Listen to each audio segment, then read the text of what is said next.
সবচেয়ে বেশি আমার উপরে দুরুদ পড়ো। এইখানে একজনও নাই যে প্রতি শুক্রবারে 200 বার দুরুদ পড়ে। পড়েন? রাগ হয় না কিন্তু, পায়ে হাত রাখি, 200 বার পড়েন না? 200 বার বলছিল তো, সবচেয়ে বেশি দুরুদ পড়ো আমার উপরে। রাগ হয় না, পায়ে হাত রাখি, আপনার বিরুদ্ধে না, আমি আমাকে বিরুদ্ধে মনে করেন না, আমি কাউকে খোঁচা দিতে আসি নাই। পায়ে হাত রেখা বলতেছি, 200 বার দুরুদ পড়েন না শুক্রবারে? হায় হায় হায় হায় উম্মত, মিজবুল সিরাতের পাশে ছুটা যাবেন। উম্মত পার হইতে না পারলে দুরুদের গাঠটি মাথায় দিয়া পার করায় দিবেন। এই জন্যই তো বলছিলেন আমার উপরে দুরুদ পড়ো। পয়সা যখন যাবে তো দৌড়াবেন, দুরুদের গাঠটি নিয়ে আইসা মাথায় দিয়া পার করায় দিবেন। 3 জায়গায় ছুটতে থাকবেন, 3 জায়গায় কিয়ামতের মাঠে, আর চিৎকার দিতে থাকবেন। কোন নবী চিৎকার দিবে না উম্মতি বইলা, এমনকি মার কথাও বলবে না।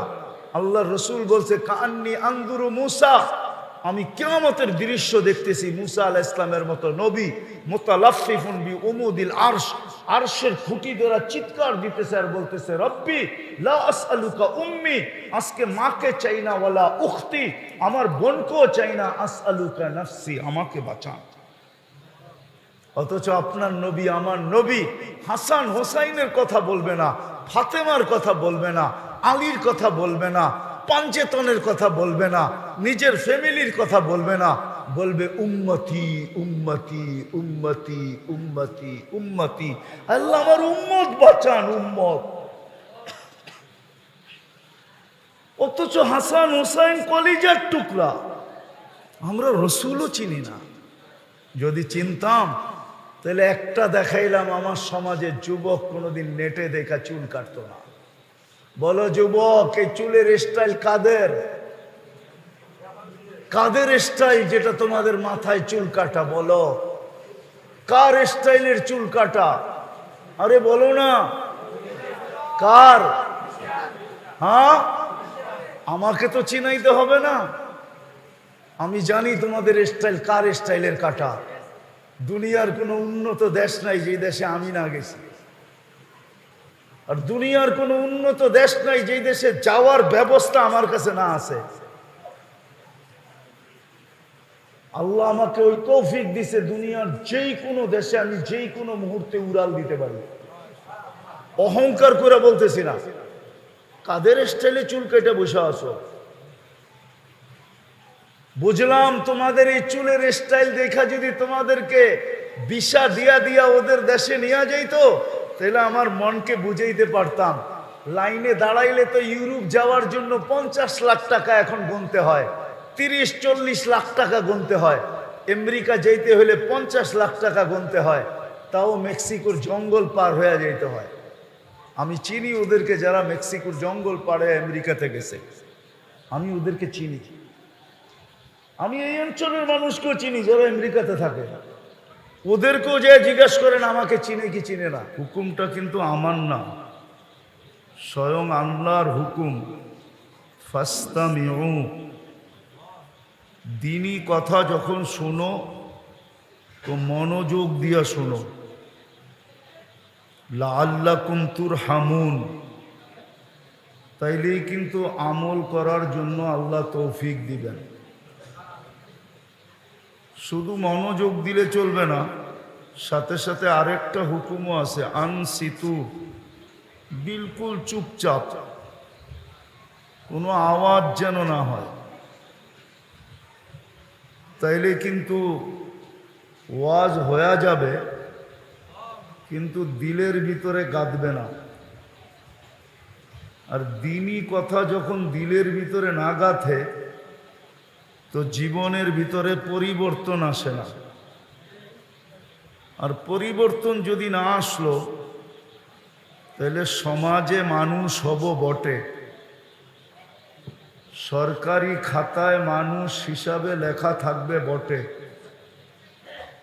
দুনিয়ায় আমাকে মানুষ বলবে বটে, কিন্তু যিনি আমাকে মানুষ হিসাবে অস্তিত্ব দিলেন হতে পারে আমি ওনার কাছে মানুষ নাও হতে পারে।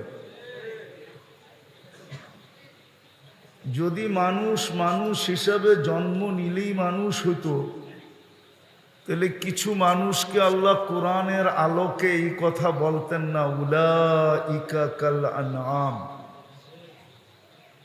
এরা মানুষ রূপে জন্ম নিছে তো বটে, কিন্তু একটা পর্বে আইসা আর মানুষ নয়। তাইলে কি আল্লাহ? তো আল্লাহ বলতেছে এরা চতুষ্পদ প্রাণীর ন্যায়। অথবা আপনি বলতে পারেন জানোয়ার, অথচ জন্ম দিল, অস্তিত্ব দিল সৃষ্টির সেরা হিসাবে। ওয়ালাকাদ কাররামনা বানি আদম, মানুষ সৃষ্টির সেরা। শ্রেষ্ঠত্বের দিক দিয়ে মানুষের উপরে কেউ নাই, ফেরেশতা পর্যন্ত মানুষের নিচে।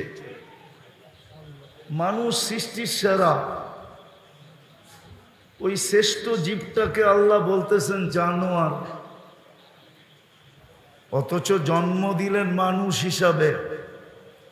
বোঝা গেল কর্মের কারণে মানুষ আর মানুষ নাই, সে জানোয়ারে রূপান্তরিত হয়ে গেছে।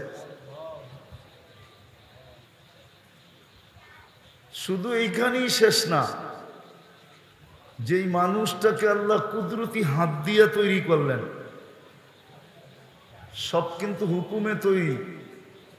আপনি আর আমি কুদরতি হাতের তৈরি। সমস্ত সৃষ্টিকে আল্লাহ অস্তিত্ব দিয়েছেন মাত্র 6 দিনে। বিশাল থেকে বিশাল হোক আর ক্ষুদ্র থেকে ক্ষুদ্র হোক, 6 দিনে কমপ্লিট। আপনাকে আমাকে অস্তিত্ব দিয়েছেন 10 মাস সময় নিয়ে। কুদরতি হাতের তৈরি, সময় নিলেন 10 মাস, শ্রেষ্ঠত্বের মুকুট পড়াইলেন, সৃষ্টির ভিতরে সবচেয়ে সৌন্দর্য দিলেন। মানুষের চেয়ে সৌন্দর্য আল্লাহ কাউকে দেন নাই। আপনি বলবেন আফ্রিকার মানুষগুলা তো বড় কুটকুটে কালো, হতে পারে কালো, তারপরও সৃষ্টির ভিতরে সবচেয়ে সুন্দর। আপনি পরী না দেখেই বলতেছেন পরীর মতো সুন্দর। বাস্তব পরী আপনি দেখেন নাই যে সে সুন্দর না অসুন্দর। মানুষই সৃষ্টির ভিতরে সবচেয়ে সুন্দর। শুধু সৌন্দর্য দেন নাই, মানুষের মতো গঠনও আল্লাহ কাউকে দেন নাই। যদি মানুষের মতো গঠন কোনো সৃষ্টিকে দিতেন, তাহলে 4 কসম খায়া মানুষের গঠনের কথা আল্লাহ বলতেন না। 4 কসম খাইছেন, ওয়াত্তিন ওয়াজ্জাইতুন ওয়াতুরি সিনিন ওয়াহাদাল বালাদিল আমিন লাকাদ খালাকনাল ইনসানা ফি আহসানি তাকওয়িম। মানুষ সৃষ্টির ভিতরে গঠনের দিক দিয়ে সবচেয়ে সুন্দর। শুধু এইখানেও শেষ না, এই দুনিয়াটা পুরা মানুষের হাতে আল্লাহ উঠায়া দিয়া দিছেন। কুরআন বলে হুয়াল্লাযী খালাকা লাকুম মা ফিল আরদি জামিয়া। ও মানুষ, জমিনের ভিতরে যা কিছু দেখো, চাই জমিনের তলদেশে হোক, চাই জমিনের পিঠে হোক, যত কিছু দেখো সব কিছু তোমার জন্য তৈরি। সব আপনাকে আমাকে উঠায় দিয়া দিছেন। জমিনের কোনো জিনিস আল্লাহ কাউকে দেন নাই। কোরআন বলে সব আমাদেরকে দিয়া দিছেন, শুধু দুনিয়াটা আমাদেরকে দেন নাই। দুনিয়া শুধু আল্লাহ আমাদেরকে দেন নাই, আর দুনিয়া আমাদেরকে দেন নাই, দুনিয়াও দিছেন, আখেরাতও আমাদেরকে দিয়া দিছেন। ফেরেশতারা বলছিল আল্লাহকে, আল্লাহ ফাজা আল্লাহুমুদ দুনিয়া, মানুষকে দুনিয়া দিয়া দেন, আমাদেরকে আখেরাত দিয়া দেন। তা আল্লাহ প্রতি উত্তরে বলছিলেন, উফাদ্দিলুকুম আলা মান খালাকতু বিয়াদিয়া, আমি তোমাদেরকে শ্রেষ্ঠত্ব দিব ওদের উপরে যাদেরকে আমি দস্তে কুদরত দিয়া তৈরি করছি, আর তোমাদেরকে শুধু হুকুম দিয়া তৈরি করছি। কুন ফাকান, হয়ে যাও, তোমরা হয়ে গেছো। মানুষের উপরে তোমাদেরকে শ্রেষ্ঠত্ব দেওয়া যাবে না। তো ফেরেশতা জিজ্ঞাসা করছে আল্লাহ সিদ্ধান্ত, তো বলছে জাআলতু লাহুমুদ দুনিয়া ওয়াল আখিরাহ, আমি মানুষকে দুনিয়াও দিলাম আখিরাতও দিলাম। ফেরেশতাদের আবার প্রশ্ন ছিল আমরা কি করব? তা আল্লাহর প্রতি উত্তর ছিল আনতুম তাবউন লাহুম তাস্তাখদিমুনাহুম, তোমরা মানুষের অধীন সেবা করবে, সেবা। আজকে ফেরেশতা আমাদের সেবা করে, বিশ্বাস হয় না?